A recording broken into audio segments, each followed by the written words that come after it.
ನಡೆಯಲಿಕ್ಕೆ ಸಾಧ್ಯ ಇಲ್ಲ. ಇಲ್ಲಾಂದ್ರೆ ಇವು ದೊಡ್ಡ ಇಶ್ಯೂ ಆಗ್ತಾವೆ ನಿಶ್ಚಿತವಾಗಿ.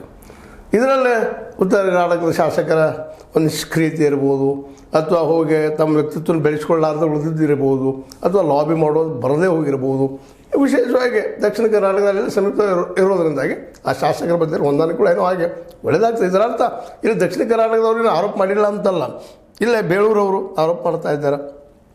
ಅದೇನೋ ಆಗಲಿ ಸ್ವಲ್ಪ ಇಲ್ಲಿ ಏನೋ ಒಂದು ತಾರತಮ್ಯ ಇದ್ದೇ ಇರ್ತದಂತೆ. ಯಾಕೆ ಕೆಲವೊಂದು ಕಡೆ ಖರ್ಗೆ ಅವರು ಸಹಿತ ಆ ಮಾತನ್ನು ವ್ಯಕ್ತಪಡಿಸ್ತಾ ಇರ್ತಾರೆ. ಅದಿರಲಿ, ನಂತರ ನೋಡಿದ ಬಂದಾಗ ಈ ರಾಜು ಕಾಗೆ ಅವರು ಅವ್ರಿಗೆ ಆದಂಥ ಅಸಮಾಧಾನ ಹೇಳ್ತಾ ನಮಗೆ ನಾವು ಯಾಕೆ ಇರಬೇಕಪ್ಪ ಇದ್ರಲ್ಲಿ ಅಂತ ಹೇಳ್ತಾ ಇದ್ದಾರೆ. ಅದಕ್ಕೆ ಅವರು ಹೇಳ್ತಾರೆ, ಮುಖ್ಯಮಂತ್ರಿ ಆದವರು ಅಥವಾ ಸಂಬಂಧಿಸಿದ ಸಚಿವರು ಉಸ್ತುವಾರಿ ಆಗಿರ್ಬೋದು, ಮತ್ತವರು ಆಗಿರ್ಬೋದು, ಅಟ್ಲೀಸ್ಟ್ ವಾರದಲ್ಲಿ ಒಮ್ಮೆ ಆದರೂ ಶಾಸಕರ ಜೊತೆ ಕೇಳಿ ಅವ್ರ ಸಮಸ್ಯೆಯನ್ನು ಮಾತಾಡಬೇಕು ಅಂತ ಇದ್ದಾರೆ.